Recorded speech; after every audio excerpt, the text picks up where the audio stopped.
여러분 반갑습니다. 네.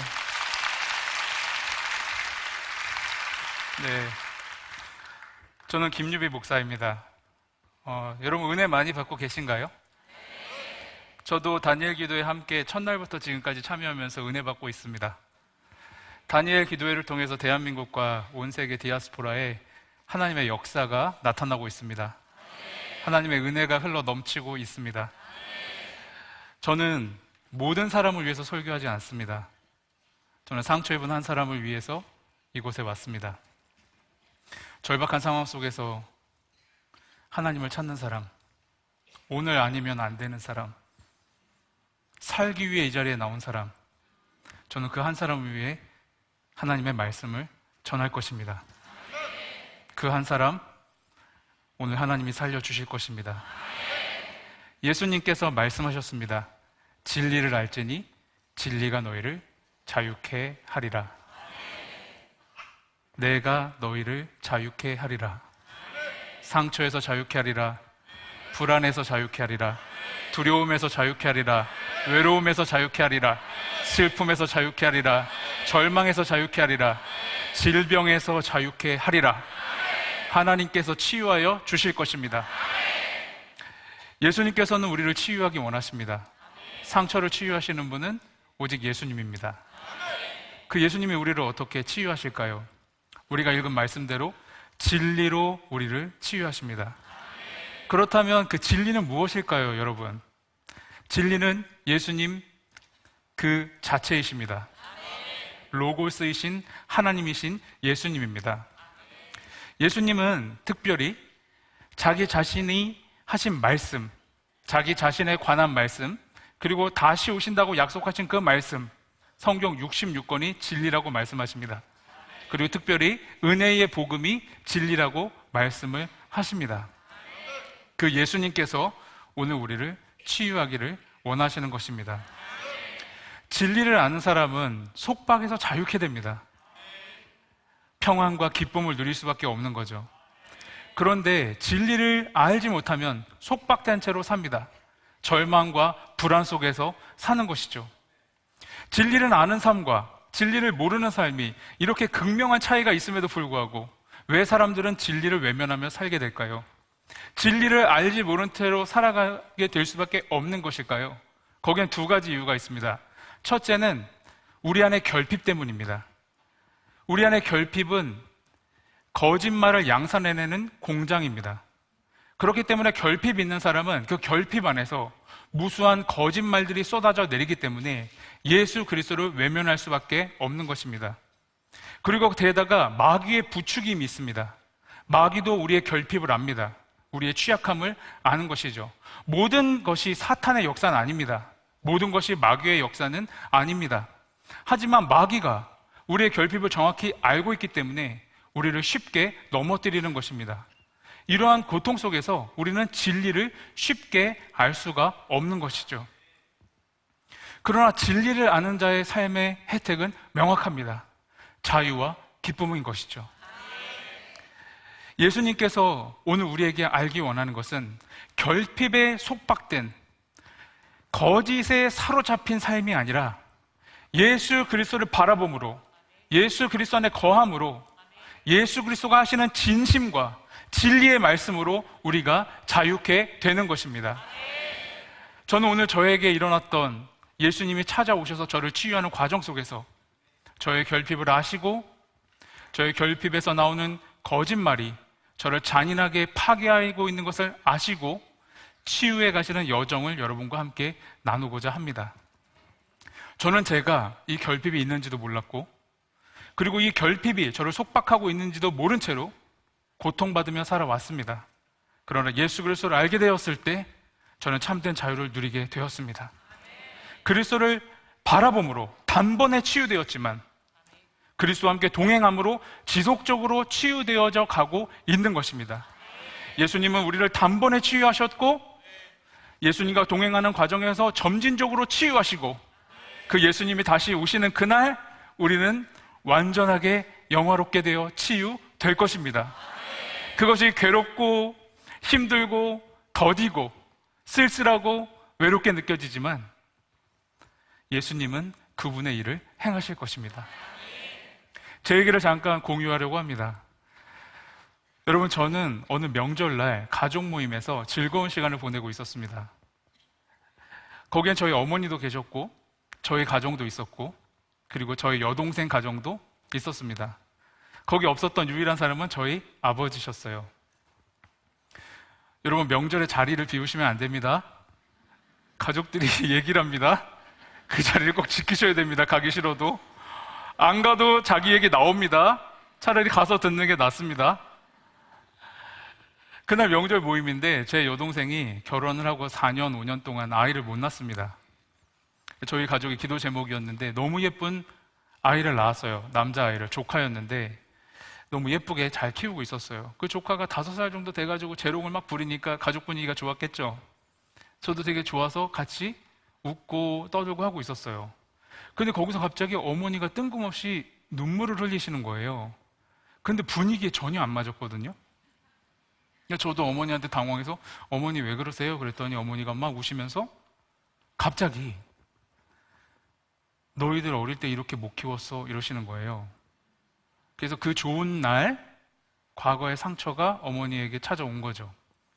그래서 저는 어머니를 좀 달래주고 싶어서 어머니 옆에 앉아가지고 진정을 시키면서 어머니 힘드셨다, 최선 다했다, 어머니의 그 희생과 헌신 때문에 우리 가족의 복음이 들어왔고 저도 예수님 믿고 부족하지만 목사가 되어서 복음을 전하고 있지 않냐, 어머니 최선 다했다. 그래서 어머니를 진정을 시켰어요. 다 하나님 은혜다라고 말하면서. 그래서 수습이 되는 것 같았는데 갑자기 뒤에서 흑흑흑 소리가 또 들리는 거예요. 뒤를 딱 돌아보니까 여동생이 울고 있는 거예요. 저는 죄송하지만 어머니를 달래는 거는 괜찮았어요. 근데 여동생을 달래는 거는 안 괜찮았습니다. 저는 좀 겉속으로는 얘 왜 울지 이랬어요.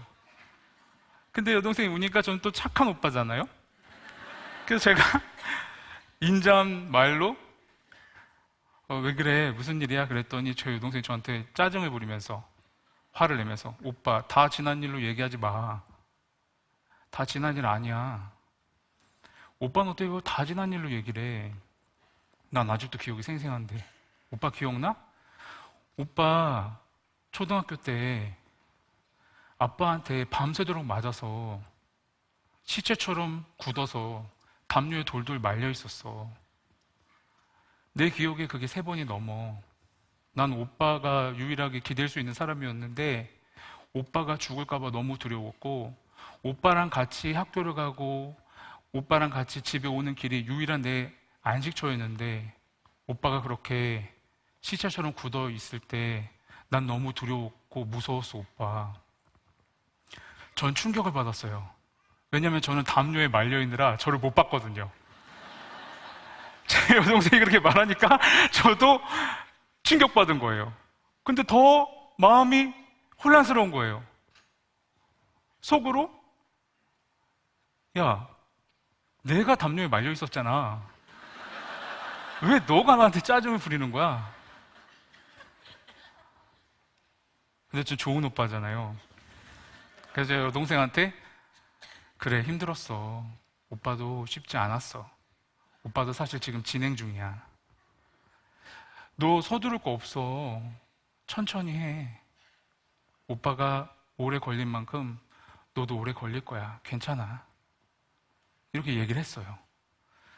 그리고 이제 여동생까지 진정시키면서 내적 평화가 밀려왔습니다. 근데 뒤에서 단체로 흑흑흑흑거리는 소리가 들리는 거예요. 뒤를 돌아보니까 제 아내가 울기 시작하니까 엄마가 우니까 우리 토끼 같은 애기들이 같이 우는 거예요. 제가 아들, 딸 셋이거든요. 잘했죠? 네. 박수까지요? 확실히 쳐주세요, 그러면. 네, 감사합니다. 아니, 그러니까 제가 또 제 아내를 토닥여주고, 우리 애들을 다 감싸주고, 다 이렇게 감정을 이렇게 다 위로해줬어요. 괜찮아. 아니, 그거 옛날에 할아버지 힘들 때 그랬던 거야. 지금 우리 너무 행복하잖아. 할아버지 재밌잖아. 할아버지 너무 아빠 어릴 때 할아버지도 너무 힘들었었어. 그래서 그랬던 거하고 다 수습을 했습니다. 그리고 있잖아요. 현타가 왔어요. 갑자기 어떤 제가 알 수 없는 감정이 막 밀려드는데 이게 뭐지? 상처의 당사자는 난데, 학대받은 아이는 난데, 고통받은 아이는 난데, 그 누구도 나에게 사과한 사람도 없고, 그것에 대해서 공감해주는 사람도 없고, 왜 나는 다른 사람을 위로해주고 있지?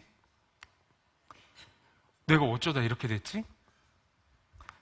그리고 그 시작이 발단이 돼서 저의 인생을 돌아보게 됐는데, 제 인생이 계속 그랬더라고요. 저는 지금 김유비닷컴을 사역하고 있는데, 그곳에서 상처 입은 한 사람의 이야기를 들어주고, 상처 입은 한 사람에게 예수님의 따뜻한 사랑을 전하기 위해서, 예수님의 따뜻한 말씀을 전하기 위해서 매일 아침마다 글을 써서 정말로 밥 짓는 심정으로 상처 입은 한 영혼에게 매일 글을 보내고 그들의 아픔에 공감하고 그들의 이야기를 들어줘요. 근데 정작 제 얘기를 들어줄 사람은 없는 거예요.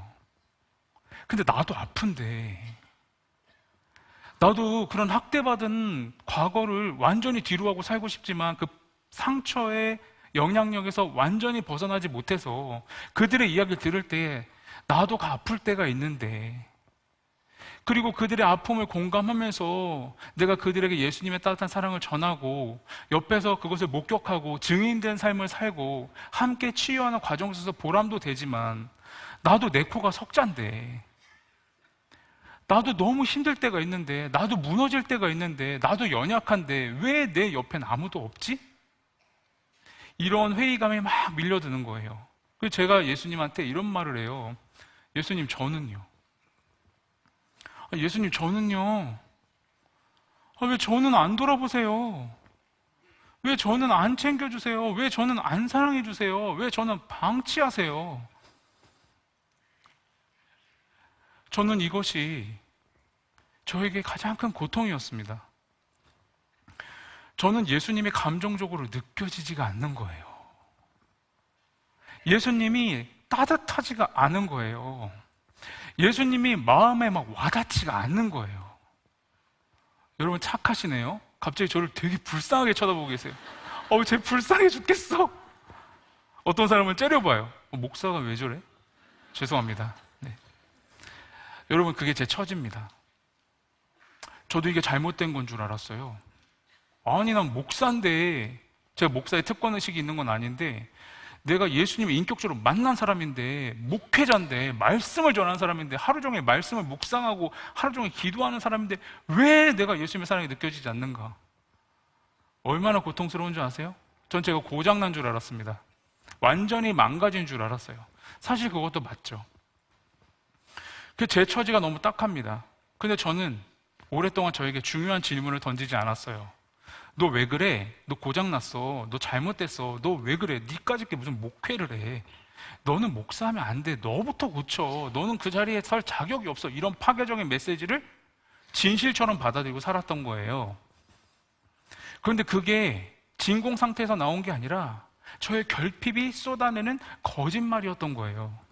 왜 저는 그런 말을 진실처럼 받아들이고 오랜 시간 고통받았을까요? 저는 저에게 중요한 질문을 던지지 않았기 때문입니다. 제가 저에게 중요한 질문을 던지기 시작했을 때 저를 바라보는 관점이 달라졌어요. 과거에 저는 저에게 이렇게 질문했습니다. 너 왜 그래? 너 뭐가 문제야? 너 뭐가 잘못됐어? 이렇게 질문했어요. 근데 지금 저는 저에게 이렇게 질문합니다. 너에게 무슨 일이 있었던 거야? 네가 모르는 무슨 일을 겪었어? 왜 이렇게 무서워하는 거야? 왜 이렇게 불안해하는 거야? 왜 이렇게 고통스러워하는 거야? 너에게 무슨 일이 있었던 거야? 저는 모든 고통을 과거와 연결짓는 것에 대한 관점에는 동의하진 않습니다. 그러나 과거를 수용하는 것에는 굉장한 치료적인 통찰이 있는 거예요. 저는 내가 기억하고 싶지 않은 과거, 내가 도려내고 싶지 않은 과거 공감합니다. 그러나 여러분, 과거의 나도 나고 현재의 나도 나고 미래의 나도 납니다. 내가 싫어하는 나를 예수님이 사랑하셨고, 어제의 나를 예수님이 사랑하셨고, 오늘의 나를 예수님이 사랑하시고, 내일의 나를 예수님이 사랑하십니다. 예수 그리스도는 어제나 오늘이나 영원토록 동일하시니라. 그 예수님이 과거의 나를 수용하고 사랑하셨다면 내가 미워할 필요가 있을까? 내가 싫어할 필요가 있을까? 내가 그걸 돌아보지 않을 이유가 있을까? 예수님이 어제나 오늘이나 영원토록 동일하시다면 그 과거의 나도 나고 그 과거의 나도 한번 따뜻하게 바라봐 줄 수 있지 않을까? 여러분, 저는요 알코올 중독자 가정에서 태어났습니다. 그리고 아버지가 술에 취하면 저를 정말로 죽을 때까지 때렸어요. 저는 아직도 기억나는 게 5살 때 목부터 발목까지 완전 피멍이었습니다. 검은색, 보라색 멍은요 때린 지 한참 된 피멍이고, 울긋불긋한 건 그 위에 또 때려서 생긴 피멍이었습니다. 그러니까 그 아이가 그 어릴 때부터 그런 매질을 당하면서 컸으니까 아이가 정상일까요? 정상일 리가 없죠. 저희 어머니는 젊은 날 그런 남자랑 결혼했으니까 얼마나 인생이 비참했겠습니까? 가정을 지키고 싶었겠죠. 그러나 그 가련한 여인은 자기가 밖으로 나가서 돈을 벌어서 이 아이들을 구출하고 싶었던 겁니다. 그래서 그런 목표를 가지고 집을 나갔어요. 근데 저는, 그 당시에 어린 저는 버림받았던 겁니다. 저는 어머니가 처음 집을 나갔던 장면을 기억하고 있어요. 제가 5살 때였어요. 어머니가 친구네 집에 놀러 갔다 오라고 했습니다. 전 친구네 집에 놀러 갔어요. 순진한 저는 친구네 집에 엄마가 아이스크림을 주길래 홀짝홀짝 빨아먹었죠. 한참 시간이 흘렀을까요? 이제 집에 가야겠다 생각을 해가지고 아이스크림을 핥아먹으면서 집에 왔습니다. 근데 집에 오는 순간 깜짝 놀랐어요. 도둑이 든 것처럼 집이 쑥대밭이 돼 있던 거예요. 어머니가 저를 친구네 집에 보내고 급하게 짐을 싸서 나간 거죠. 그때 저는 그 충격에 실어증이 왔습니다. 말을 더듬었어요. 사람의 눈을 똑바로 쳐다보지 못한 겁니다. 지금은 제가 알고 있어요. 그것은 애착 트라우마고 그 아이가 감당할 수 없는 쇼크였고 유일한 안정기지가 파괴됐던 겁니다. 그 다음부터 저는 어머니가 집에 들어와도 어머니를 환대하지 않았어요. 애착의 불안이 형성됐던 거죠. 어머니는 수시로 집을 나갔습니다. 그때마다 아버지는 술에 취해서 저를 때리면서 엄마를 찾아오라고 했어요. 저는 그 5살, 6살 된 아이라도 동네에 엄마가 없는 걸 알았습니다. 근데 저는 아버지에게 매질을 당해서 정서적으로 너무나 불안한 상황에서 어머니를 찾으면서 울면서 동네를 뱅뱅 돌았습니다. 엄마, 엄마, 엄마, 엄마. 새벽녘이 되면은 집에 가까이 와봐요. 판자촌이었기 때문에 단칸방이었습니다. 가만히 들어보면 부스럭부럭 소리가 나면은 들어가면 안 돼요. 아버지한테 또 화풀이 대상이 되는 겁니다. 그럼 아버지가 바스락 소리가 안 나면 조용히 들어가요. 그럼 아버지하고 최대한 멀리 떨어진 대각선 방향에 구겨진 채로 잠이 드는 겁니다. 그런 날들이 계속 반복됐어요. 여러분, 하나님 아버지가 당신을 사랑하신다. 이게 제가 느껴지겠습니까? 은혜로운 말씀은 저를 스쳐서 지나갑니다. 무서운 말씀은 저를 압도하고 저를 짓누릅니다.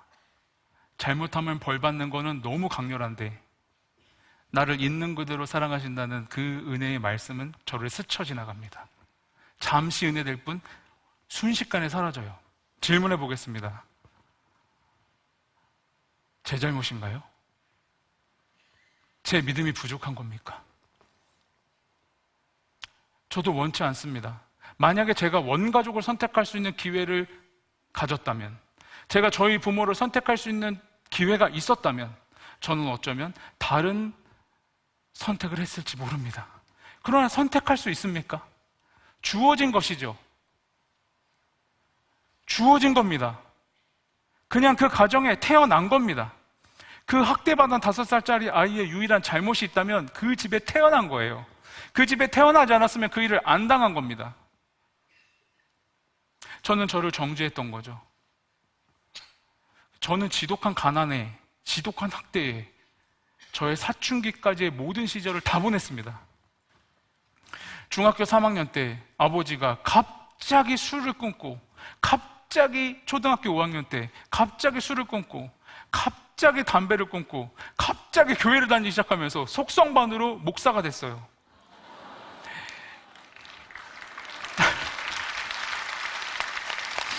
네. 여러분 너무 은혜 충만한 거 아니에요? 한국말 끝까지 들어봐야 되는 거 아니에요? 너무 은혜가 충만해서 조급하신 것 같은데 감사합니다. 근데 저희 아버지가 정식 신학교를 다닌 게 아니에요. 정식 신학교에서는 그렇게 목사가 될 수 없습니다. 저희 아버지는 그냥 세례받자마자 거의 목사가 됐어요.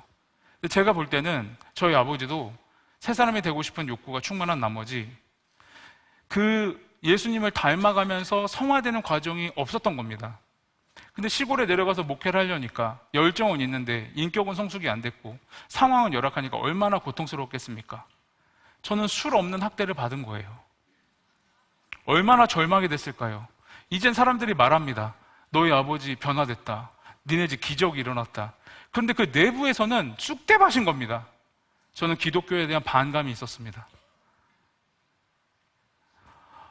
아버지가 목회하고 어머니가 사모하는데 어머니 눈탱이 밤탱이가 돼 있고 집은 완전히 난리 법석입니다. 그걸 대충 치우고 예배를 드리니까 제가 어떻게 됐을까요? 저는 초등학교 졸업하고 예배 시간마다 집을 나갔습니다. 저에게 기독교라는 것은 그냥 혐오의 대상이었지 정말 싫었습니다. 너무너무 싫었어요. 너무너무 싫었습니다. 그렇게 방황하고 너무나 괴로운 시간을 보내다가 하나의 돌파구를 찾게 됐습니다. 제가 어느 날 기독교 잡지를 우연히 단기 선교팀 형들이 집에 두고 간 기독교 잡지를 봤어요. 그때 당시 유명한 기독교 잡지였습니다. 청소년들이 보는 큐티책이었어요. 근데 거기에서 기독교 학교를 딱 보게 됐는데 사진이 너무 멋있었어요.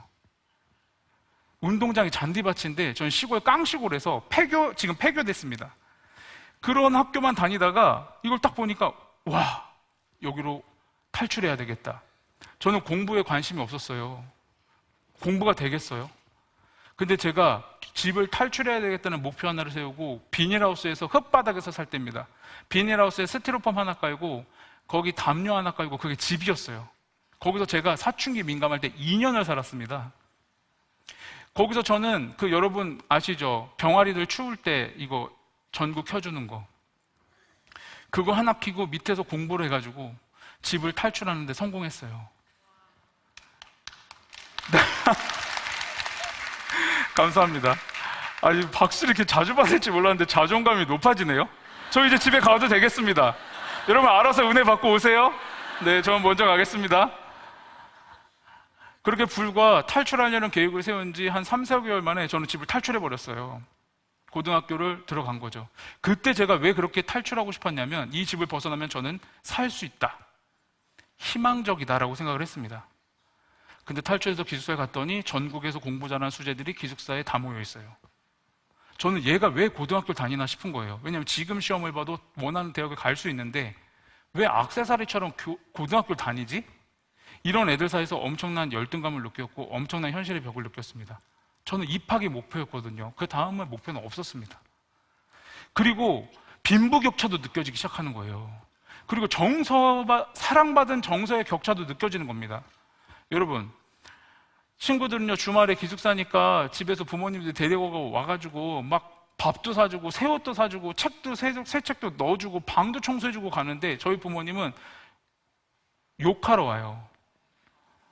저희 아버지가 이제 제가 집을 탈출한 것에 대해서 너무 분노가 있었고, 그리고 저희 아버지가 정말로 하여튼 건강하지가 않았습니다. 그러니까 저는 아버지가 출장을 오셔가지고 언어폭력으로 저를 학대했어요. 그러면 기숙사 정문 앞에 꼭 차를 대가지고 저를 뒷좌석에 태웁니다. 그리고 너 같은, 제가 교양에 있는 사람이기 때문에 욕은 안 하겠습니다. 할 뻔했어요. 방송사고 날 뻔했습니다. 너 같은 삐삐삐 삐삐삐 삐삐삐삐삐삐삐 그걸 3시간 동안 듣잖아요. 그러면은 처음에는 속으로 아니야 난 그런 사람 아니야 하다가 그거를 계속 당하잖아요. 그럼 나중에는 이렇게 눈물만 계속 납니다. 계속 나요. 그렇게 반복하니까 못 살겠는 거예요. 사람이 왜 죽는 줄 아십니까? 사람이 왜 극단적인 선택을 하는지 아세요? 의지가 약해서? 아닌 것 같아요. 저마다의 다른 이유가 있겠지만 저는 아무리 노력해도 달라지지 않는 현실에 절망하는 겁니다. 그 이야기를 들어줄 사람이 한 사람도 없으니까 죽는 거예요. 저도 그렇게 학창시절을 보내고 이제 아무리 노력해도 제 인생은 달라지지 않는다는 결론을 내렸습니다. 그리고 났더니 하루 종일 눈물이 나기 시작하는 거예요. 교실 뒤에서도 눈물이 나고 수업 시간에도 눈물이 나고 야자 시간에도 눈물이 나고 그래서 교실에 못 있게 있어서 운동장 구퉁이에 갔더니 거기서도 눈물이 나고 6개월 내내 울다가 제가 결심했습니다. 정말 그러면 안 되는데, 정말로 그렇게 하면 안 되는데 제가 스스로 목숨을 끊을 결심을 했습니다. 여러분 너그러운 마음으로 양해해 주세요. 그 사춘기 아이의 생각입니다. 그 아이는 부모에게 복수할 생각으로 부모 앞에서 죽으려고 했습니다. 평생 죄책감을 심어주려고. 근데 저는 부모하고 애착이 되지 않았기 때문에 어릴 때 제가 길에서 혼잣말을 되뇌었던 은행나무가 있었어요. 그러니까 은행나무하고 애착이 됐던 겁니다. 그래서 제가 그 은행나무를 마지막으로 보고 인사를 나눈 다음에 부모 앞에서 죽으려고 했어요. 그리고 집에 왔죠. 말없이. 그리고 한마디도 하지 않았습니다. 근데 부모님은 밥을 차려줬어요. 근데 저희 아버지는 진짜 상투적인 말을 했습니다. 많이 먹어. 그럼 저는 못 들은 채하고 밥을 먹으면 되는데 제가 어떻게 했는지 아세요? 그때는 사람이 미쳐가지고 혼잣말로 많이 먹어? 아니 많이 먹어? 이게 밥으로 해결이 돼? 밥 먹으면 끝나? 뭐 이렇게 된 거예요, 혼자. 그러니까 이게 이제 병리적으로 됐어요. 그래서 벌떡 일어나서 상을 뒤집어 엎고 그리고 막 집을 막 난장판을 만들고 집을 뛰쳐나갔어요.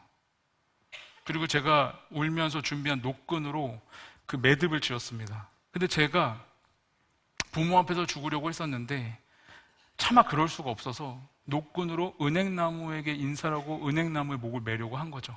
그 밤에, 야밤에 한 300m 걸어가야 되는데 은행나무까지 막 걸어왔는데 그 밤에 시골이니까 가로등이 하나도 없어요. 논밭이에요. 막 우는데 너무 서러운 거예요. 내가 죽어도 아무도 몰라. 내가 이 세상에 태어났다는 것도 아무도 몰라.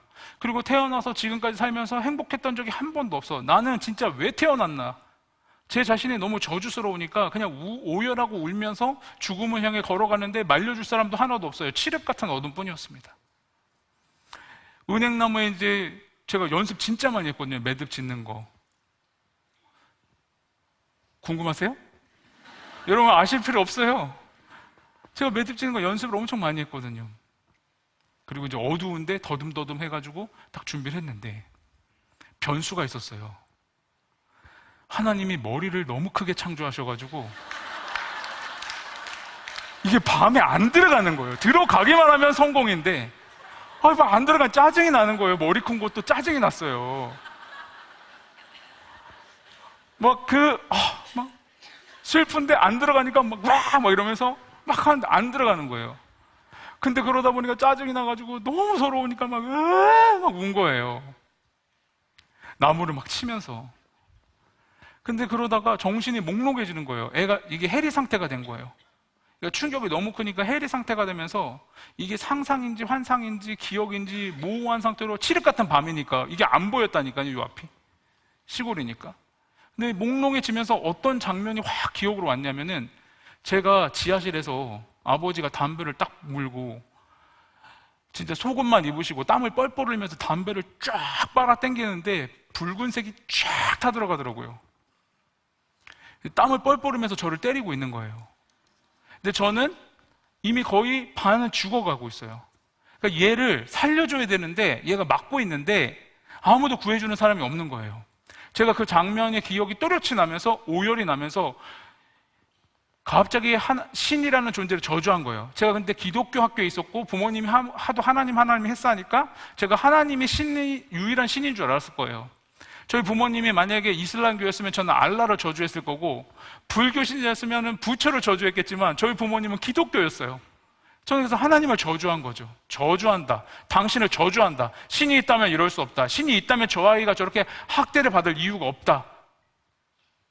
막 화를 내고 있는데 그 기억 속에서, 그 해리적인 기억 속에서 그 5살 아이 등 뒤에 하얀색 빛이 찬란하게 빛나고 있는 거예요. 전 소스라치게 놀랐습니다. 그리고 제가 오열하면서 따지듯이 물었어요. 거기 있었냐? 구경하고 있었냐? 당신의 존재는 정말 저주스럽다. 이렇게 한 거예요. 혼잣말로. 근데 갑자기 놀라운 일이 일어났습니다. 저는 그냥 고등학교 철없는 아이고 분노로만 가득 찼고 저는 정말로 생각이 깊지도 않았어요.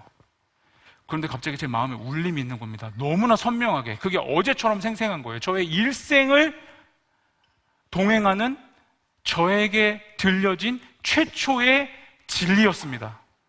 그 예수님의 진심이었어요. 그때 저에게 이런 통찰이 왔습니다. 유비야, 미안하다. 조금만 견뎌다오. 조금만 버텨다오. 내가 너를 상처 입은 한 사람에게 보내고자 한다. 그들의 아픔에 공감해다오. 그들의 상처를 외면하지 말아주렴. 내가 그들의 아픔을 함께하기 위해 너를 그 가정에 보냈다. 저는 너무나 놀랐습니다. 왜냐하면 고등학교 아이가 상상할 수 없는 영역이었어요. 저는 그렇게 생각이 깊지가 않았습니다. 그런데 그러한 통찰은 저의 운명을 바꿔주는 통찰이었어요. 그때 저는 주저앉아서 밤새도록 울었습니다. 저는 이렇게 생각했어요. 너는 죽어. 너 같은 인생은 필요 없어. 넌 잘못 태어났어. 너는 쓸모없는 운명이야. 너가 태어난 건 그 누구도 원하지 않았어. 제 결핍이 거짓말을 쏟아내고 사탄은 저를 부추겨서 죽으라고 말했습니다. 너 같은 인생은 살 가치가 없어. 그러나 예수님은 진리의 말씀을 저에게 전해주셨습니다. 유비야, 살아야 한다. 너는 나의 사명을 가지고 이 세상에 보냄을 받았다. 너는 우연의 산물이 아니며 내가 너를 고유한 목적을 가지고 이 세상에 보냈다. 고통스럽지만 참아다오. 내가 너를 사용하기 원한다. 그 아이가 밤새도록 혼자 울고 나서 숨을 들이마시는데 저는 그때 새소리를 인생에서 처음 들었습니다. 꽃향기를 처음 맡아봤어요. 공기가 그렇게 신선한지 몰랐습니다. 저의 폐에 들어오는 공기가 너무나 신선했어요. 그때 제가 학대받았던 사실도 잊어버리고 그때 제가 고통 속에서 살았다는 것도 잊어버리고 부모님의 원망과 미움도 다 잊어버린 채로 그 순간에 들떠서 집에 갔습니다. 저희 부모님은 밤새 한숨도 못 잔 얼굴로 근심과 걱정에 사로잡혀 있었어요. 아들이 밤에 그렇게 하고 집을 나갔는데 찾을 수가 없는 겁니다. 그때 제가 신발도 벗지 않은 채로 집에 들어가서 부모님께 큰절을 올렸어요. 그리고 이렇게 말했습니다. 어머니, 아버지, 죄송합니다. 저 다시 태어나고 싶어요. 다시 살아보겠습니다. 용서해 주세요. 그리고 저는 새 출발을 했습니다. 감사합니다. 고맙습니다. 근데 저희 아버지는 그 후에도 자주 찾아오셔서 저를 차 뒤에 태우고 혹독한 말을 쏟아 부었습니다. 하지만 제가 달라졌어요. 제가 달라졌습니다. 그렇게 회심하고요. 교회를 다녀야 되잖아요. 저 교회 안 다녔잖아요. 그래서 기숙사에 가서 교회를 다녀야 되겠는데 이랬습니다. 근데 어떤 선배가 저한테 찾아오더니 너 교회 찾고 있어?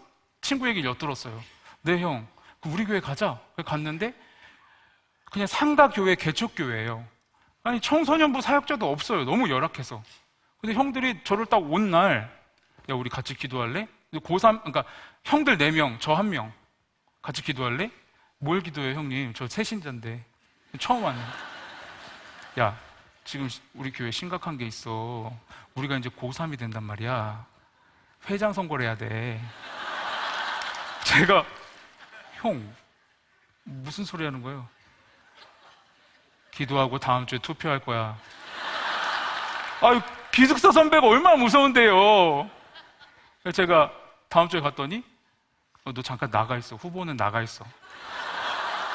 여러분, 박수 한번 크게 쳐주세요. 만장일치로 회장됐습니다. 네. 개척교회, 감사합니다. 개척교회, 저 지금 생각해 어이가 없어가지고. 그래서 감금당한 채로 회장이 됐어요.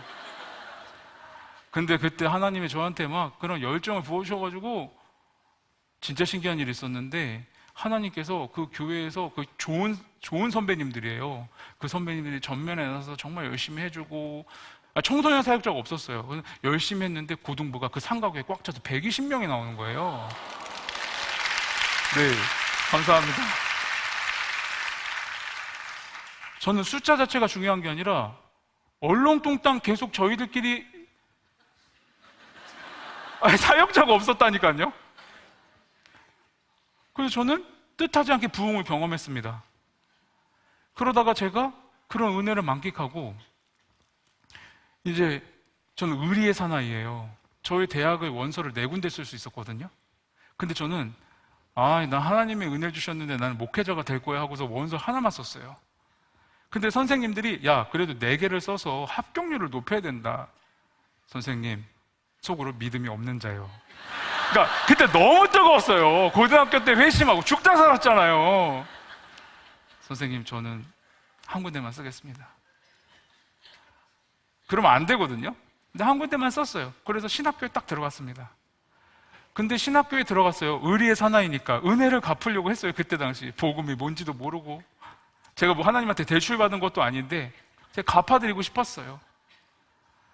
근데 그렇게 딱 다녔는데, 제가 대학부를 이제 나갔는데, 그때도 참 신기한 게 대학부가 완전 망해가고 있었거든요.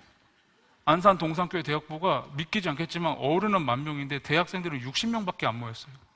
근데 그때 대학부 목사님이 부임을 하셨는데, 저도 이제 신학교를 가면 교단에 속한 학교를 다녀야 됐기 때문에 갔는데, 아니 저는 어리버리 그냥 주일날 예배드리고 구경하면서 걸어 다녔는데 그 60명이 800명 대학부로 성장하는 거예요. 그러니까 저는 구경을 한 거예요. 구경. 아니 근데 진짜로 그냥 삐약삐약 구경을 했는데, 제가 경험한 건 하나님이 역사하시면은 이렇게도 되는구나. 그걸 제가 그냥 구경하면서 배웠거든요. 근데요, 여러분, 그래서 제가 사역을 하면 당연히 그렇게 될 줄 알았어요. 본대로 될 줄 알았습니다. 일단 먼저 좀 드리고 싶은 얘기가 있어요.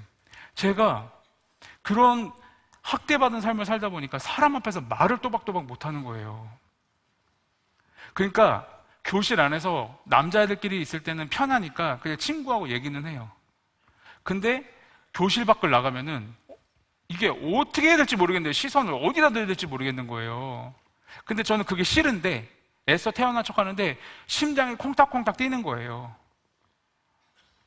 근데 여러분, 제가 얼마나 착각이 심했는 줄 알아요? 남자애들끼리 우리는 그냥 남녀공학이었지만 남자 6반, 여자 6반이어서 중간에 교무실이 있어가지고 아주 조선시대 같은 학창시절을 했거든요. 근데 밥 먹을 때는 다 모였어요.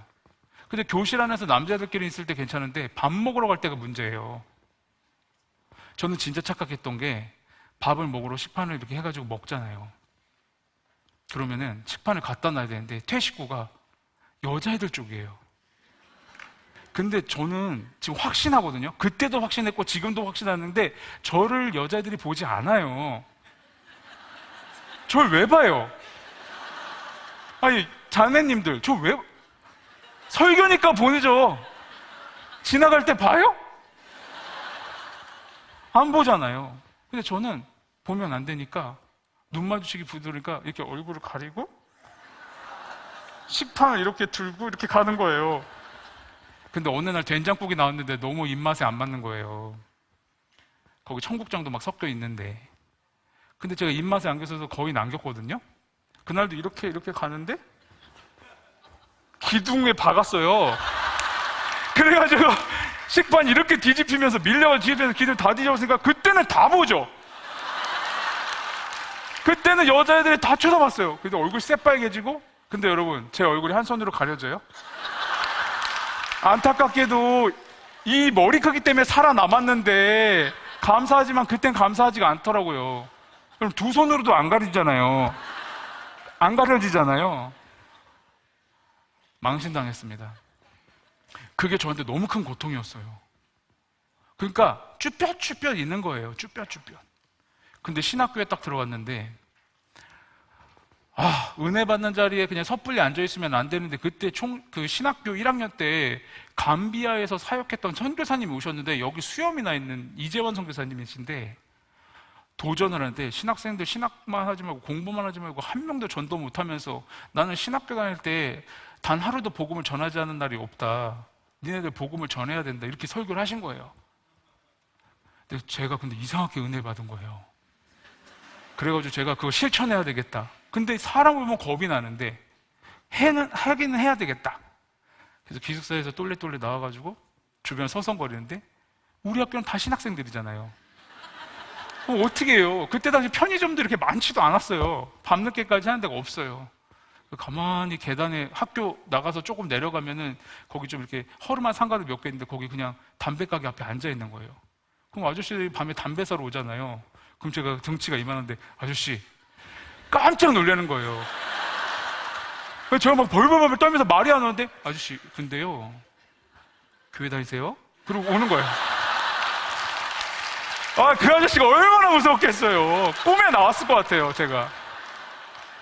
근데 제가 그게 너무 고통스러운 거예요. 나는 신학교였는데 이제 목사가 돼야 되는데, 설교를 해야 되는데 내 설교를 할 수가 없는 거예요. 엉망진창이죠. 얼마나 고통스럽겠냐고요. 그래서 제가 일단 사형리를 하나 샀어요.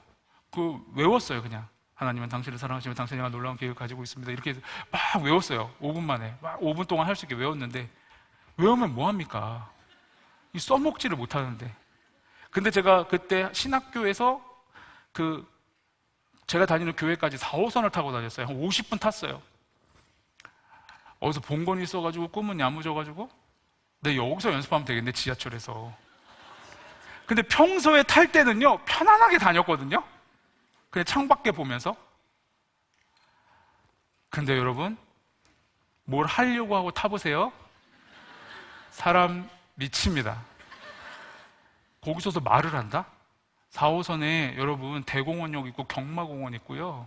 주말에 꽉 찹니다. 제가 그걸 타고 다니는데 외웠어요. 일단 제가 비장한 각오로 지하철에 탔습니다. 그리고 딱 섰어요. 맨 첫 칸으로 갔습니다. 왜냐하면 나는 끝까지 갈 거니까.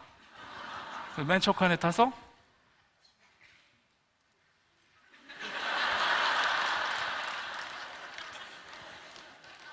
이렇게 하고 집에 왔어요. 끝까지 갔어요. 그냥 어떻게 할 수 없는 거예요. 심장만 뛰고 식은땀만 나오고 쟤는 뭐냐 도대체. 얼마나 자괴감이 드는 거예요, 제가. 근데 저는 또 성실해요. 그러니까 사형에 꼭 챙기고 지하철 땐데 꼭 외워가지고 지하철을 딱 콩닥콩닥 거리면서 문이 열리면 또 비장한 거로 사람들을 딱 쳐다보고, 그리고 다음 칸으로 가고 다음 칸으로. 그러다가 운명의 날을 맞이했습니다. 그날 딱 갔는데 그때 지하철에서 물건을 파는 분을 만났는데,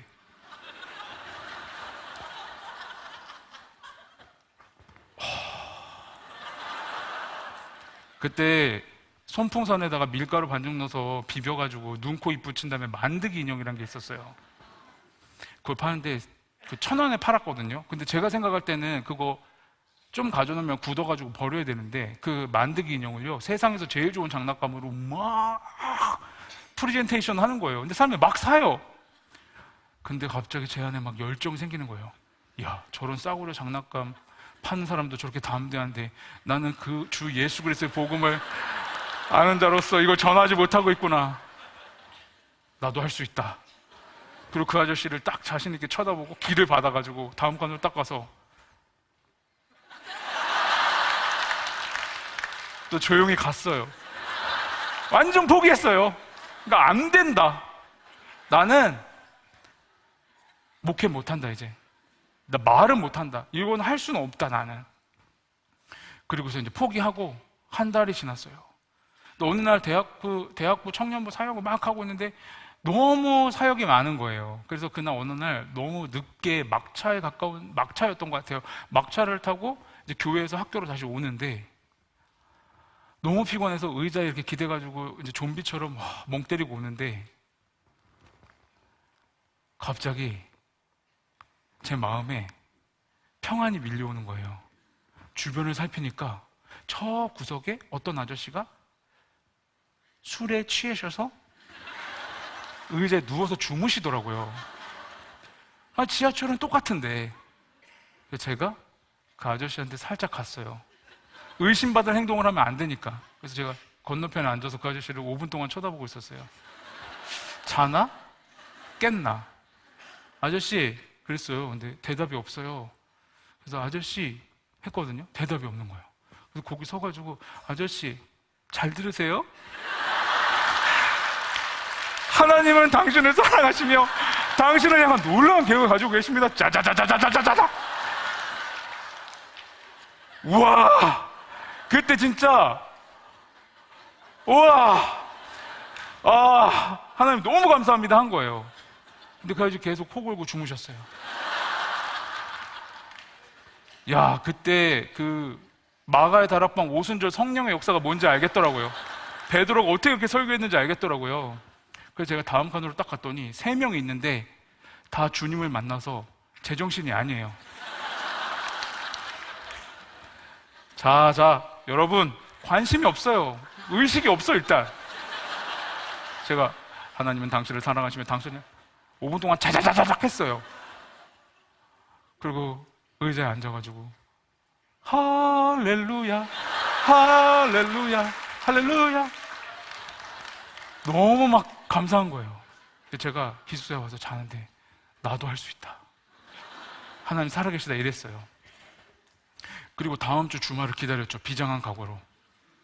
난 낮에도 한번 해봐야겠다. 낮에 딱 갔죠. 그날 진짜 꽉 찼어요. 하필이면. 그래가지고 내가 얘기를 해야 되는데 사람이 여기 있어요. 그러니까 여러분 하면 그 사람이 어우 막 이렇게 놀래는 분위기. 여기 있어요. 여기. 큰일 났다. 그래서 저는 성실해요. 저는 그냥 성실한 사람이에요. 그래서 제가 눈을 감고 막 이러면서 다리가 막 벌벌벌 떨리는 거예요. 벌벌벌 떨리고 손도 어디다 대야 될지 모르겠고 막 난리가 난 거예요. 막 말은 막 지금 막 더듬고 말이 막 몸은 굳고. 제가 했던 말이 처음에 뭔지 아세요? 여러분, 저는 미친 사람이 아닙니다. 저는 총신대학교 1학년 신학생인데 사람과 눈을 못 마주칩니다. 말도 제대로 못하는데 제가 어떻게 설교를 하겠습니까? 여러분, 저를 불쌍히 여기시고 딱 5분만 제 얘기를 들어주십시오. 그리고서 제가 하나님은 당신을 사랑하십니다 이랬는데 몸에 전율이 흐르더니 몸이 풀리는 거예요. 그러면서 말이 나오는 겁니다. 근데 사람들이 듣다가 박수를 막 쳐주는 거예요. 근데 오더니 허그해주고 학생 할 수 있어? 학생 교회 어디야? 나 그 교회 갈게 막 이러는 거예요. 그래서 제가 너무 하나님께 성령의 역사가 있는 겁니다. 다음 칸에 가서 했고요, 다음 칸에 가서 했고요, 다음 칸에 가서 하는데 발걸음이 가벼워지면서 말이 줄줄줄줄 나오는 겁니다. 오늘 제가 원고 없이 어떻게 이렇게 설교하고 있을까요? 하나님께서 복음을 전하기 위해 저의 고통과 상처를 하시고 치유해 주신 겁니다. 감사합니다, 여러분. 하나님께 영광의 박수 올리겠습니다. 네. 혀를 풀어주신 하나님, 앉은 자를 일으키십니다. 눈먼 자의 눈을 뜨게 하십니다. 죽은 자를 살리십니다. 어제나 오늘이나 영원토록 동일하신 예수 그리스도께서 그 일을 행하시는 것입니다. 저는 그래서 최소한 눈은 작지만 눈을 교감하면서 여러분과 대화를 나누고 있는 겁니다. 지금 제가 말하는 이 동안은 제가 아닌 거예요. 일상생활에서 저를 만나면 저는 조용히 도망 다닙니다. 아주 특별한 시간인 거예요. 제가 그렇게 말을 하게 됐잖아요. 그래서 제가 전도사를 하게 된 겁니다. 그래서 부흥을 경험했잖아요. 저는 확신에 차 있었습니다. 성령이 역사하시면 불가능이 없다. 이제 나는 말도 할 수 있게 됐다.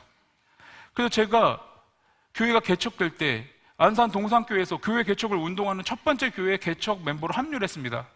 근데 담임 목사님께서 부서를 주셨는데 너 어느 부서 할래? 그래서 제가 그냥 맡겨주시는 거 하겠습니다. 근데 저는 고등학교 때 회심을 해서 고등부를 맡아서 애들을 한번 살려보고 싶습니다.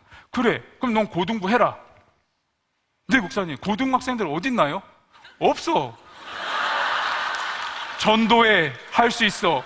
그래서 근데 저는 이상하게 흥분이 되는 거예요. 왜냐하면 하나님이 하신 일을 목격했기 때문에 그렇게 될 줄 안 거죠. 근데 여러분, 제가 말을 하고 싶은데 성령의 역사로 말도 할 수 있게 됐는데 말할 애가 없는 거예요. 1년 동안. 그래서 중등부 옆에 꼽사리 끓여서 예배를 드렸습니다. 얼마나 비참한 줄 아세요? 그럼 저는 애들을 그냥 오기를 기다렸냐? 그게 아니에요. 저는 성실합니다. 미친 듯이 동네를 쑤시고 다니는 거예요. 그래서 어떻게 됐냐면 거기 고등학교 하나인데 300명이에요, 전교생. 근데 애들이 저를 다 압니다. 다 알아요. 저 지나가면 전도사님 지나간다! 전도사님! 막 그러면 제가 PC방 가서 애들 만나고 그냥 햄버거 사주고 별짓 다 했어요. 나중에는 너무 안 오는 거예요. 애들이 너무 안 오는 거예요. 그래서 제가 마지막이다 생각하고 어떻게 했냐면은 전도사인데 매일 교회를 출근을 했어요. 새벽 예배 딱 드리고 집사님한테 권사님 집사님한테 부탁해서 제 키만한 보온병 3개를 구해다 주세요. 그래가지고 거기다가 새벽 예배 들어갈 때 그러니까 밤에 와서 자정에 꽂아놓고 새벽 예배 딱 끝나면은 끓어요. 그게 그거 그 승합차에다가 딱 실어가지고 코코아 300잔을 그리고 선생님 교사용을 믹스를 타가지고 3개월을 제가 교문 앞에서 애들 코코아를 3개월 동안 타줬어요. 근데 손이 3개월을 겨울에 코코아를 타주잖아요? 그럼 손이 다 부르터요. 다 터서 쓰라는데 로션 발라도 안 돼요.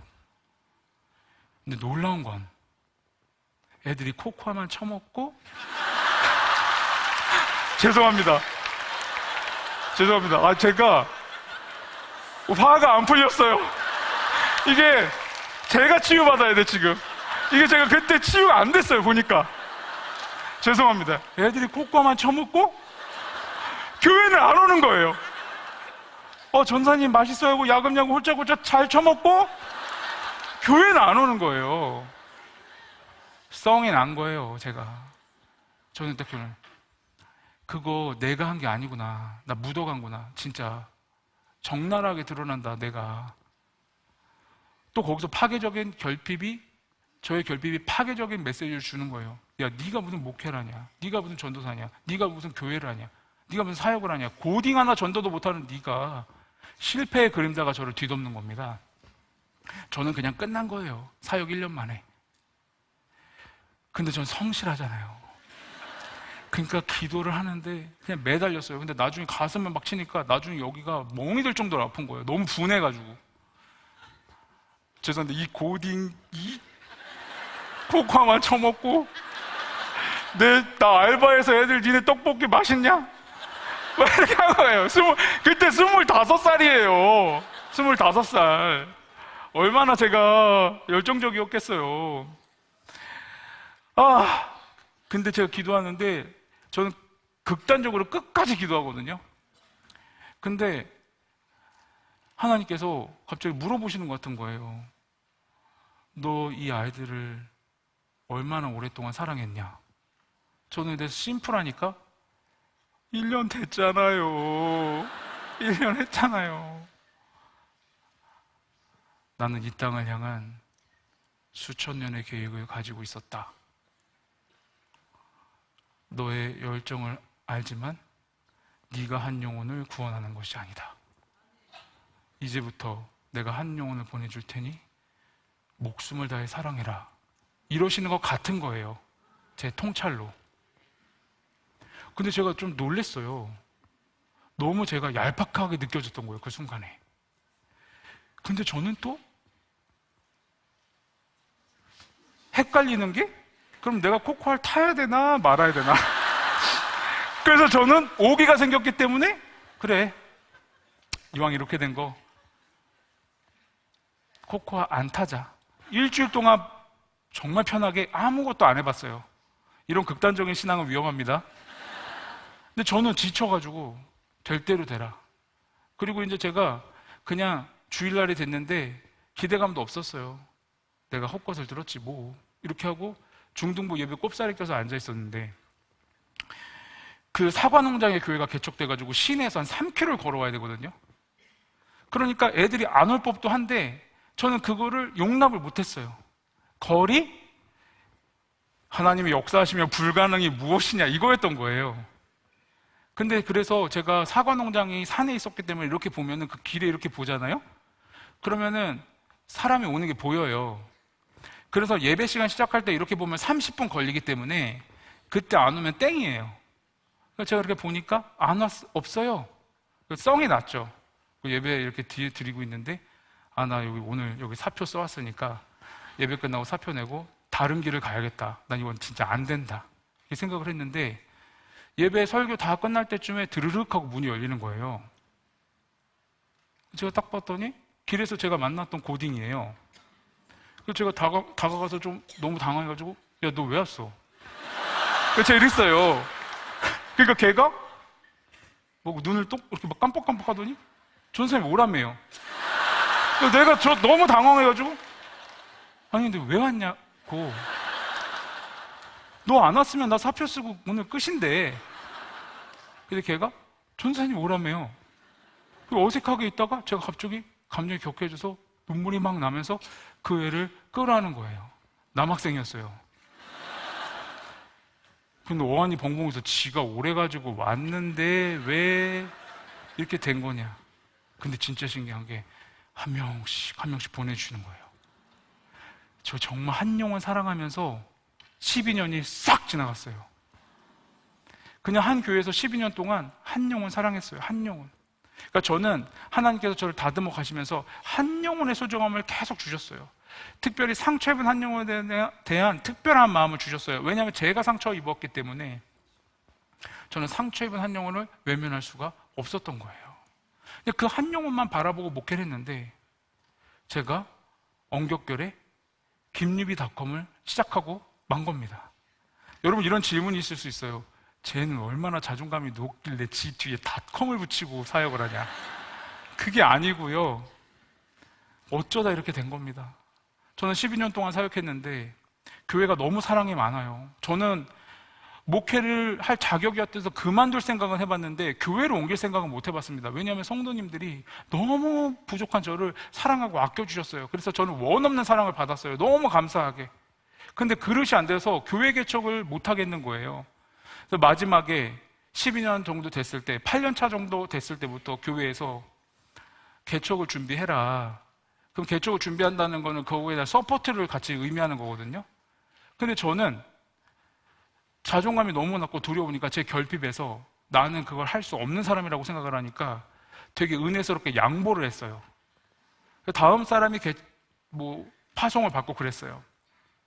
4년이 됐는데 제 순서가 오는데 도저히 안 되겠는 거예요.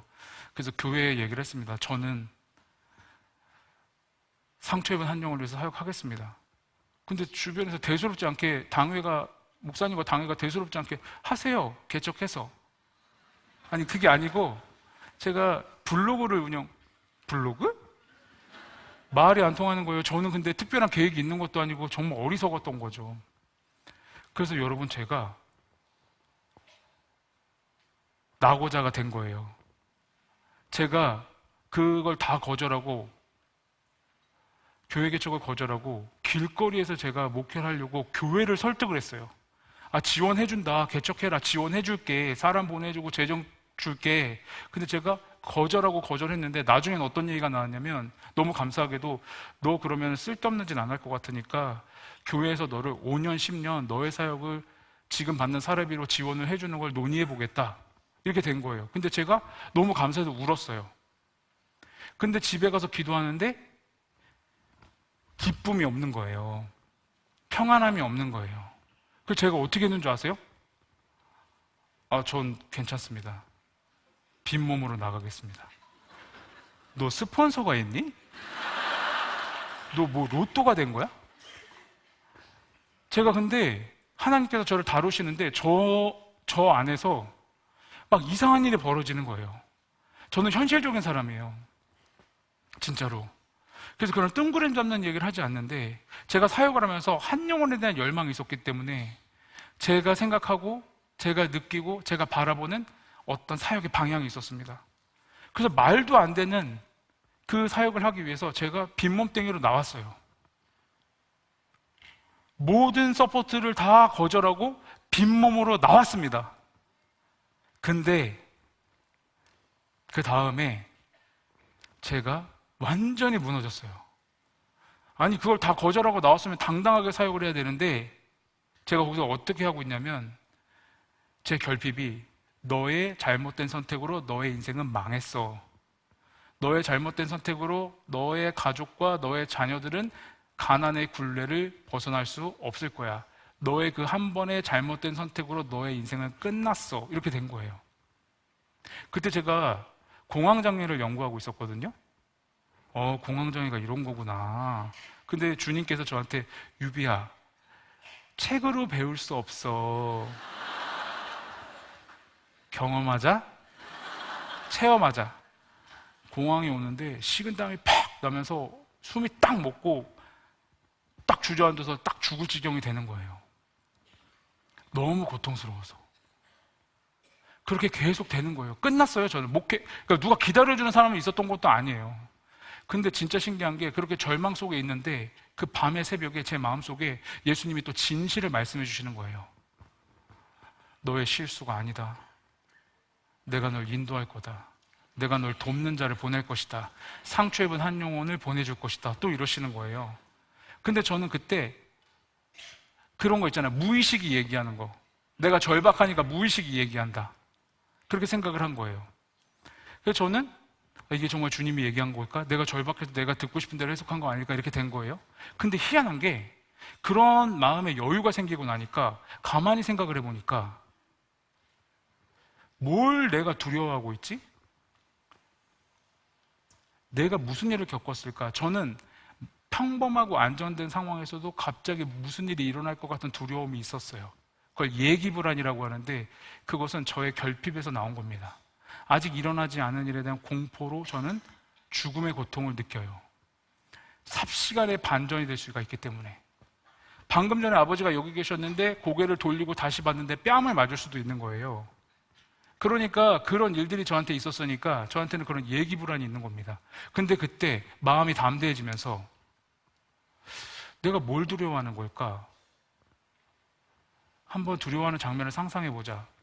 이걸까? 이거보다 더 최악의 상황이 뭐지? 더 최악의 상황이 뭘까? 더 최악의 상황이 뭘까? 더 끔찍한 일은 뭘까? 하고 최악의 상황을 그려봤는데, 제가 마주한 건 뭐냐면, 아침에 우유 배달을 하고 신문 배달을 해요. 그리고 인력시장 앞에서 그 외국인 노동자들과 함께 차를 탑승해가지고 인력시장에서 일을 하고, 그리고 저녁이 오면 샤워하고 애들하고 같이 저녁을 먹고 기도해주고 축복해준 다음에 대리운전하러 가는 거예요. 그리고 집에 들어서 쪽잠을 자고 다시 그 일을 반복하는데, 저는 이렇게 된 거예요. 이게 최악이구나. 근데 이게 뭐가 두려울까? 나 할 수 있는데, 나의 20대, 나의 청춘은 너무나 고통스러운데 내가 다시 하기 싫은 거지 이게 뭐가 어려울까 생각을 하니까 평안한 거예요. 그래서 제가 하나도 돈이 없었어요. 통장을 바리바리 하니까 2달 정도 생활비가 있더라고요. 근데 그때 공유 오피스가 막 한국에 상륙한다고 그랬어요. 근데 제주도의 강남역 고층 빌딩에서 아메리카노를 홀짝거리면서 일을 할 수가 있는 시대가 된 거예요. 그래서 제가 돈 모아서 2달 공유 오피스 계약을 하고 2달 동안 내가 하고 싶은 게 뭘까? 나는 그동안 마음껏 책을 읽고 사색하고 글을 쓰고 싶었는데 그동안 내 인생에 그런 여유가 하나도 없었던 거예요. 그래서 바로 그 공용이 오피스 2달 계약하고 나서 2달이 끝이에요. 2달 끝나면 제가 두려워하는 현실이 돼가지고 제가 2달 지나면 바로 그렇게 살아야 돼요. 근데 저는 그 2달이라는 시간이 너무 좋았어요. 그래서 제가 문방구에 가가지고 달력을 사서 60, 59, 58에서 이렇게 해가지고 1, 0을 쓰고 책상에 딱 놨어요. 나에게 남은 2달의 시간, 나에게 최고의 선물을 준다. 그리고 두려워하는 일이 현실이 될 것이고 나는 그럼 묵묵하게 그 일을 간다. 이렇게 생각한 거예요. 왜냐하면 제가 우유하고 신문을 배달하면서 여러분 나쁜 소식 들어서 뭐합니까? 주의 복음을 들으세요 하고 기도해주고 집집마다 우유 주면서 이거 먹고 건강해지세요. 근데 복음을 들으셔야 됩니다. 기도해주고. 그리고 외국인 노동자들하고 차에 한 번 탑승하고 노동의 신성한 노동을 같이 하면서 세계 선교가 가능하겠구나. 그래서 노가다하다 참 나오면은 떡을 떼주면서 애찬식을 하면서 포도주스를 따라주면서 이것은 예수님의 피다 살이다 하면서 애들 전도하고, 대리운전하면 다른 주님을 섬기는 고객들에게 제가 진정으로 이동식 상담을 제가 해주면 되는 거 아니에요. 평안하니까 그냥 맞이했어요. 그거는 현실이라면 난 한다. 근데 2달 동안 나는 내가 하고 싶은 것도 한다. 그리고 딱 출근하는데 여러분 60이 그냥 지워져요. 그냥 영화처럼 따다다다다다닥 하고 10, 9, 8, 7, 6, 5, 4 전화가 왔어요.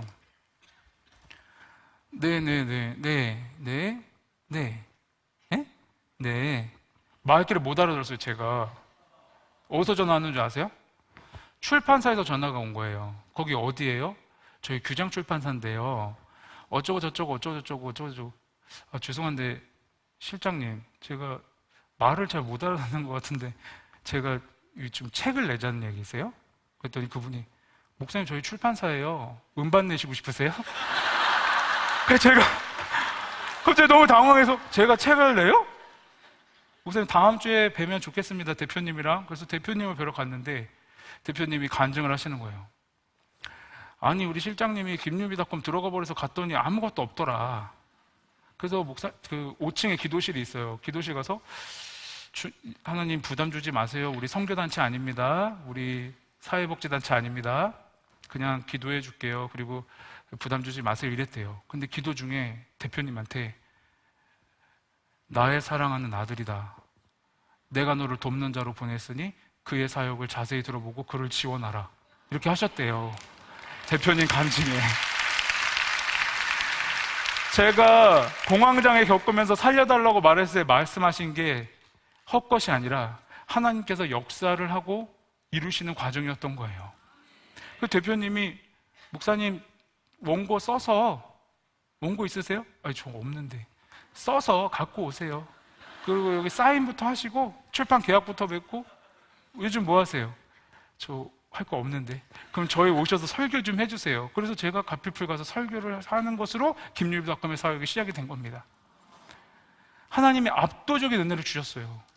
죽을 지경까지 몰아가시고 은혜를 주시고, 죽을 지경까지 몰아가시고 은혜를 주시는 거예요. 여러분 죄송한데 여기 강사님들 너무 훌륭하신 분입니다. 근데 여러분 김유비닷컴 아세요? 저 아셨어요? 여기 착하신 분이 있는데 알아요라고 해주셔서 감사합니다. 축복합니다. 말도 안 되는 일입니다. 물론 여기 다 하나님 은혜로 서신 거죠. 근데 저는 말이 안 되는 거예요. 그러나 여러분 저는 저에게 맡겨주신 상처 입은 한 영혼 때문에 제가 오늘 이곳에 초대를 받았다고 확신합니다. 저는 이곳에 상처 입은 한 영혼에게 말하고 싶습니다. 내 안에 혼자라는 감정, 내 안에 실패했다는 감정, 내 안에 절망이라는 감정, 감정입니다. 감정을 무시하라는 게 아니에요. 감정에서 멈추지 말고 그 감정에서 진리로 나아가라는 것입니다. 그 진리로 나아갔을 때, 그 감정을 뛰어넘어 진실을 알게 됐을 때 그곳에 참된 자유가 있는 것입니다. 저는 얼마나 외로운지 몰라요. 예수님의 사랑이 느껴지지 않기 때문에. 그러나 저는 이제 압니다. 난 외로워. 예수님의 사랑이 느껴지지 않아. 난 예수님한테 버림받은 것 같아. 다른 모든 사람들의 이야기는 들어주셔도 내 얘기는 들어주시지 않는 것 같아. 예수님은 나를 방치해. 예수님은 내가 잘못하면 벌만 주시지, 예수님은 나를 인격적으로 사랑하지 않아. 난 혼자니까, 예수님이 멀리 계신 것 같으니까, 아무도 날 사랑하지 않는 것 같으니까, 난 외로우니까 혼자야. 하지만 저는 이제 저의 외로움을 향해 이렇게 선포합니다. 외로움은 감정이다. 예수님은 내 감정과 상관없이 지금 여기 나와 함께 하시는 임마누엘의 하나님이시다. 내 감정은 느껴지지 않는다. 난 혼자라고 생각이 든다. 내 옆엔 아무것도 없는 것 같다. 그래, 그런 감정을 내가 느낄 수는 있지.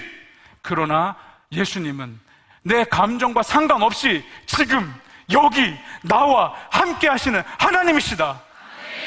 그것이 저의 고백입니다. 실패라는 감정, 불안이라는 감정, 절망이라는 감정, 그 감정을 존중합니다. 그 감정을 수용하십시오. 그러나 그 감정에서 멈추지 말고 그 감정 그대로 예수님에게 나아가십시오. 예수님이 말씀하실 것입니다. 내가 널 책임질 것이다. 내가 너와 함께 할 것이다. 내가 너를 살려줄 것이다. 너의 도전이 멈출지라도, 너의 도전이 실패할지라도 내가 너를 살려낼 것이다. 내가 살아나면 너의 도전도 살아나고, 내가 살아나면 너의 사업도 일어서고, 내가 살아나면 너의 육체의 질병도 치유될 것이다. 이것이 감정에서 멈추지 않는 진리인 것입니다. 예수님은 저와 여러분을 치유하기 원하십니다. 오늘 이곳에 예수님이 함께 하십니다.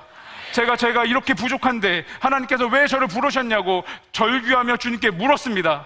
이것은 겸손이 아니라 저의 실존적인 고백이었습니다. 그때 예수님께서 저에게 말씀하신 것은 치유에 관해 말하지 말고 가서 나의 능력의 말씀을 전하라. 그 말씀이 병든 자를 치유할 것이다. 그 말씀이 상처 입은 자를 치유할 것이다.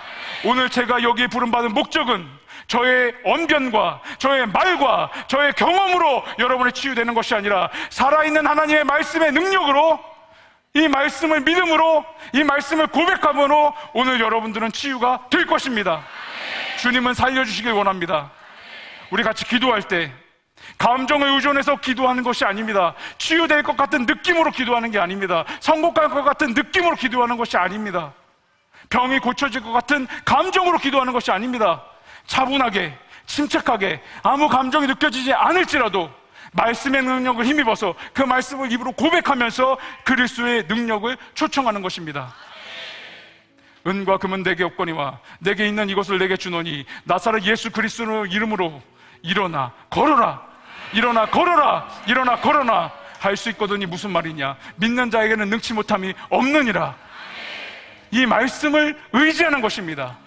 아무 감정 없을지라도 그 말씀을 되뇌이면서 주님, 저를 치유하여 주시옵소서. 주님, 저에게 치유의 능력을 행하여 주시옵소서. 의사가 말했습니다. 3개월밖에 안 남았다고. 의사가 말했습니다. 오래 살 수 없을 거라고. 의사가 말했습니다. 현대의학으로는 고칠 수 없을 거라고. 압니다. 상식입니다. 그러나 주님, 저의 믿음에 상식에서 멈추지 않게 해주시고 이 상식을 존중하고 수용하나 이 상식을 넘어 진리이신 예수님의 말씀을 듣기 원합니다. 예수님이 너는 산다, 너는 치유된다, 너는 고쳐진다 말씀하시면 우리는 치유가 되는 것입니다. 감정을 넘어서서, 상식을 넘어서서 진리로 나아가서 진리의 말씀을 들으십시오. 하나님은 하실 수 있습니다. 우리 함께 기도하겠습니다. 하나님, 우리의 결핍은 우리를 속입니다. 우리는 속박됩니다. 우리의 결핍은 수없는 거짓말을 양산해내면서 나를 파괴하려 들려고 합니다. 사탄이 같이 역사합니다. 우리의 믿음을 꺾습니다. 이 시간 말씀의 능력을 힘입어서 주님 앞에 나아갑니다. 예수께서 진리로 우리에게 말씀하시면 감정을 넘어 진리로 치유될 것입니다. 예수님께서 우리에게 말씀하시면 상식을 넘어 진리로 육체의 질병이 치유될 것입니다. 은과 금은 내게 없거니와 내게 있는 이것을 내게 주노니 나사렛 예수의 이름으로 일어나 걸어라. 나사렛 예수의 이름으로 일어나 걸어라. 일어나 걸어라. 이 말씀을 붙잡으십시오. 여러분에게 각자의 소망의 말씀을 되뇌이며 붙잡으십시오. 우리의 감정은 상관없습니다. 말씀의 능력으로 치유되는 것입니다. 진리의 말씀으로 치유되는 것입니다. 우리 함께 주님 앞에 나아가서 간절히 기도하겠습니다. 하나님, 이 시간에 우리가 간절히 주님을 바라보며 기도합니다. 하나님께서 우리에게 말씀하시고 우리를 치유하시고 우리의 놀라운 말씀의 능력으로 우리를 고쳐내시고 우리를 이끌어 주시기를 원합니다. 하나님은 하실 수 있습니다. 하나님은 불가능이 없습니다. 하나님이 말씀하여 주시고 하나님이 인도하여 주시고 하나님이 치유하여 주시옵소서. 하나님이 시간에 찾아가 만나 주시고 하나님의 능력의 말씀으로 붙잡아 주시옵소서. 이 자리에서 하나님께서 병마와 싸우는 한 영혼이 있습니다. 병마와 싸우는 한 영혼을 치유하여 주시고 하나님 말씀의 능력으로 고쳐주시기를 원합니다. 말씀의 능력으로 치유하여 주시기를 원합니다. 하나님, 정말로 시한부 인생을 아버지 선고받고 울부짖는 기도 소리를 들었습니다. 하나님, 수많은 사람들이 함께 기도하며 나아가고 있습니다. 하나님께서 살려주시고 하나님께서 고쳐주시고 하나님이 회복시켜 주시옵소서. 말씀의 능력을 힘입어서 기도하며 나아갈 때 하나님은 하실 수